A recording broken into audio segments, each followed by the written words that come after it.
નમસ્કાર મિત્રો આજે આપણે વાત કરીશું કે જો તમારી પાસે રેશન કાર્ડ ના હોય તો નવું રેશન કાર્ડ કેવી રીતે કઢાવવું એના વિશે વિગતવાર વાત કરીશું.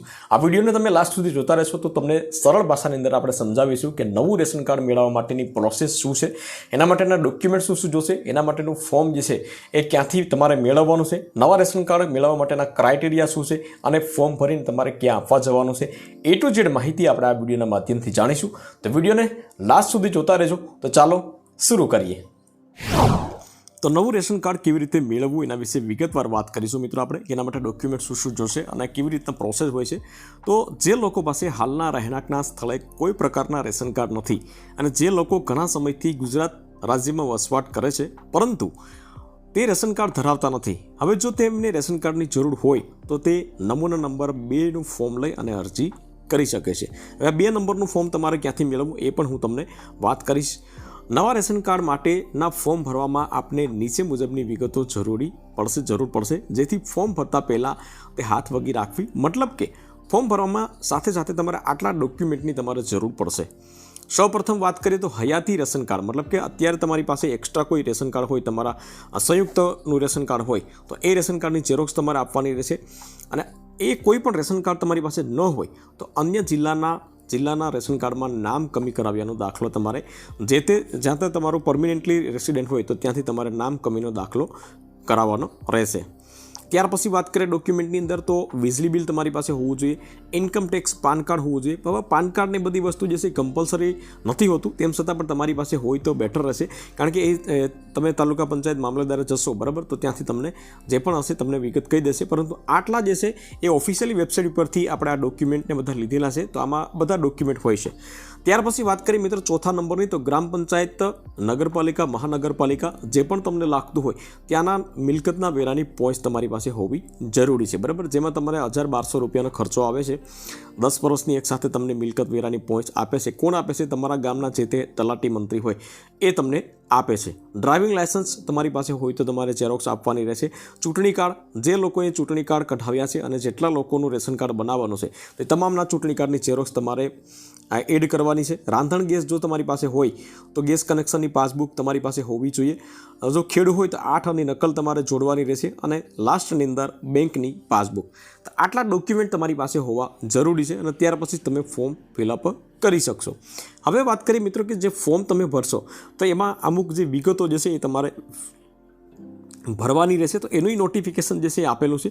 ફોર્મમાં માંગેલ વિગતો જેવી કે નામ, સરનામું, જાતિ, કુટુંબ અને અન્ય વ્યક્તિના નામ, તેમની સાથેનો સંબંધ શું છે, અભ્યાસ, ધંધો, આવક અને અન્ય માહિતી આપેલી સૂચના પ્રમાણે સ્પષ્ટ અને સુવાચ્ય અક્ષરોમાં લખવાની રહેશે અને તેના સંબંધિત પુરાવાઓ જોડવાના રહેશે. પુરાવાઓ મેં તમને કહી દીધા બરાબર, પરંતુ વ્યવસ્થિત જે અધિકારીને દેખાય બરાબર, ઓળખાય એ પ્રમાણે તમારે અક્ષરોથી તમારે ફોર્મ ભરવાનું છે બરાબર. અરજદાર જો ભાડેથી રહેતા હોય તો તે ભાડા ચીઠ્ઠી રજૂ કરવાની રહેશે. ભાડાની પહોંચ, આધારનો પુરાવો રજૂ કરવાનો રહેશે. જ્યારે મકાન પોતાની માલિકીનું હોય તો તેમણે મિલકતનો નંબર અને વીજ કનેક્શન નંબર અચૂક લખવાનો રહેશે. ત્યાર પછી લાઇટ બિલની છેલ્લા બિલની ઝેરોક્સ પર તમારે જોડવાની રહેશે. હવે રાંધણ ગેસ કનેક્શન અને પાઇપલાઇનથી ગેસ મેળવતા ગ્રાહકોએ તેમની વિગત આપવાની રહેશે. જો સભ્ય 18 વર્ષથી ઉપરનો હોય અને ચૂંટણી કાર્ડ ધરાવતા હોય તો તે તમામના કમ્પલસરી તમારે ચૂંટણી કાર્ડ નંબર તમારે લખવાના રહેશે.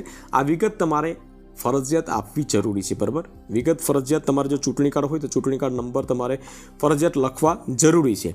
જો આપ કોઈ પણ પ્રકારના રેશન કાર્ડ ના ધરાવતા હોય અને રેશન કાર્ડ માટે અરજી કરી હોય ત્યારે આપને ઓળખતા હોય, રેશન કાર્ડ માટે મતલબ કે તમારી પાસે કોઈ માની લો કે કોઈ પણ પ્રકારના રેશન કાર્ડ નથી અને રેશન કાર્ડ તમારે કઢાવવું હોય, અરજી કરી દીધી છે, તો એવા સમયની અંદર તમારે શું કરવું પડશે કે તમને કોઈ પણ વ્યક્તિ કોઈ ઓળખતા હોય જેની પાસે રેશન કાર્ડ હોય તો તેવા વ્યક્તિ પાસેથી ઓળખ કાર્ડ મતલબ કે ચૂંટણી કાર્ડ અને ડ્રાઇવિંગ લાયસન્સની ઝેરોક્સ તમારે રજૂ કરવાની રહેશે અને એમાં એની સહી કરાવી લેવાની રહેશે બરાબર. આ મતલબ પ્રૂફ તરીકે અથવા તો જામીન તરીકે કહો તો ચાલે બરાબર, તો એ પ્રમાણે તમારે રજૂ કરવાની રહેશે. તે વગર આપને નવું કાર્ડ આપવામાં નહીં આવે, સ્પષ્ટ સૂચના છે. કુટુંબના જે સભ્યોની ઉંમર 15 વર્ષ કે તેથી વધુ હોય તો તેઓ બંને હાથથી આંગળીઓના નિશાન બાયોમેટ્રિક આપી શકશે. મતલબ કે એના પણ નામ ચડાવવાના હોય તો તમે જ્યારે પણ મામલતદાર તાલુકા પંચાયત જશો ત્યારે આ બાયોમેટ્રિકથી વેરીફાઈ થશે અથવા તો ફોટાથી વેરીફાઈ એનું કરી શકશે. નવા રાશન કાર્ડમાં માટેનું અરજી ફોર્મ આપ જમા કરાવો ત્યારે ચોક્કસથી એની પોઈન્ટ્સ જે છે એ મેળવી લેવી જરૂરી છે. જ્યારે પણ તમે 10-15 દિવસ સમય લાગશે મિત્રો તમારું રાશન કાર્ડ બનતા, તો ત્યારે પણ તમે પાછા રાશન કાર્ડ લેવા જશો ત્યારે તમારે પોઈન્ટ્સ જે છે એ ચોક્કસપણે આપવાની રહેશે. બરાબર, પોઈન્ટ્સ નહીં હોય તો તમને રાશન કાર્ડ નવું જે છે એ નહીં આપે. હવે તમને કોઈ ફોર્મ ભરવામાં કોઈ મિસ્ટેક થતી હોય, મતલબ કે મુશ્કેલી અનુભવાતી હોય, તો તમે આ કોન્ટેક્ટ નંબર ઉપર તમે કોલ કરી શકો છો. પરંતુ કોલ કરવાની કોઈ જરૂરિયાત નથી મિત્રો. બિલકુલ સિમ્પલ તમારી જે બેઝિક માહિતી હોય તો એ તમારે ભરવાની હોય છે. સૌથી મહત્ત્વની વસ્તુ છે કે ભાઈ અરજી ફોર્મ તમારે ક્યાંથી મેળવવું, તો એ પણ હું તમને કહું છું. સૌપ્રથમ અરજી ફોર્મ કેવું હોય એ હું તમને જણાવું છું. તો આ 2 પેજનું અરજી ફોર્મ છે મિત્રો. નમૂના નંબર 2, બરાબર, એક વસ્તુ યાદ રાખવાની, નમૂના નંબર 2 નવું રાશન કાર્ડ કાઢવા માટેનું ફોર્મ છે. નવું બારકોડ રેશન કાર્ડ મેળવવા માટેનું અરજી ફોર્મ વિના મૂલ્યે, બરાબર. આમાં તમને કોઈ પણ ચાર્જિસ તમને આપવાનો નથી હોતો. અરજદારનો પાસપોર્ટ સાઇઝનો એક ફોટો તમારે અહીં લગાવવાનો રહેશે, જે ડોક્યુમેન્ટમાં ન હતો, બરાબર. પરંતુ અરજી ફોર્મમાં છે તો તમારે અહીં પાસપોર્ટ સાઇઝ ફોટો તમારે લગાવી દેવાનો છે. ત્યાર પછી મામલતદાર ઝોનલ કચેરી જે પણ આવતું હોય એ તમારે અહીંથી લગાડી દેવાનું છે. અને ત્યાર પછી તમારું જે બેઝિક માહિતી છે એ તમારે લખવાની છે, બરાબર. એક એક વસ્તુ તમને સમજાવીશ તો વિડીયો જે છે 10-12 મિનિટનો થશે, તમને કંટાળાજનક લાગશે. એટલા માટે તમારી જે બેઝિક માહિતી છે એ જ તમારે ભરવાની રહેશે. અને તમારે અહીં કુટુંબનું નામ જે છે એ મતલબ તમારું રહેઠાણનો પુરાવો છે એ વસ્તુ લખવાની છે. SC ST OBC જે પણ હોય એ તમારે લખવાની છે. ત્યાર પછી ગેસ કનેક્શન ધરાવો છો કે નહીં તો એ હા ના કરવાનું છે. તો આ પ્રમાણે તમારે ખેડૂતનો પ્રકાર, કિસાન ક્રેડિટ કાર્ડ ને આ બધી વસ્તુ જે છે હોય તો જ, બાકી આપણે કમ્પલસરી નથી, બરાબર. તો આમાં મેન તો વસ્તુ છે તમારી બેઝિક માહિતી તમારે ખાલી ફક્ત ભરવાની છે. અને તમારે અરજદારની સહી અથવા તો અંગૂઠાનું નિશાન, અરજી પત્રક સ્વીકારનારની સહી, મતલબ કે અધિકારીની સહી આવશે. તો આ બી વસ્તુ બેઝિક વસ્તુ તમારે લખવાની છે. એના સિવાય બીજું કંઈ લખવાનું નથી. ચૂંટણી કાર્ડ નંબર જો ધરાવતા હોય તો એ લખવાના છે. ડ્રાઇવિંગ લાયસન્સ નંબર ધરાવતા હોય તો એ લખવાના છે. નવા રેશન કાર્ડ માટે અરજીમાં ઓળખાણ આપનાર વ્યક્તિની વિગતો આપવાની રહેશે, બરાબર. કે જે મતલબ કે તમે કોઈ અધર વ્યક્તિ પાસેથી તમે રેશન કાર્ડ લ્યો છો, ચૂંટણી કાર્ડ લ્યો છો, ડ્રાઇવિંગ લાયસન્સ લ્યો છો, તો એની ઓળખાણ તમારે આપવાની રહેશે. અહીં તમે નોંધ જોઈ શકો છો, ઓળખાણ આપનારે ફોટો ઓળખ કાર્ડની ઝેરોક્સ રજૂ કરવી, મતલબ કે આધાર કાર્ડને એવી ફોટોવાળી જે પણ વસ્તુ હોય એની પાસે, પાન કાર્ડને, તો એ કોઈ પણ એડિટી તમારે લેવાની રહેશે. તો સિમ્પલ રીતે તમે આ 2 પેજનું ફોર્મ જે છે એ તમારે ત્યાંથી જે તે દુકાનો તમે જશો ઝેરોક્સવાળાને ત્યાંથી મળી જશે. અને તમારે ક્યાંય ન જવાનું હોય તો આ જ વિડીયોની અંદર તમારે નીચે ડિસ્ક્રિપ્શન બોક્સમાં એની લિંક રાખેલી છે.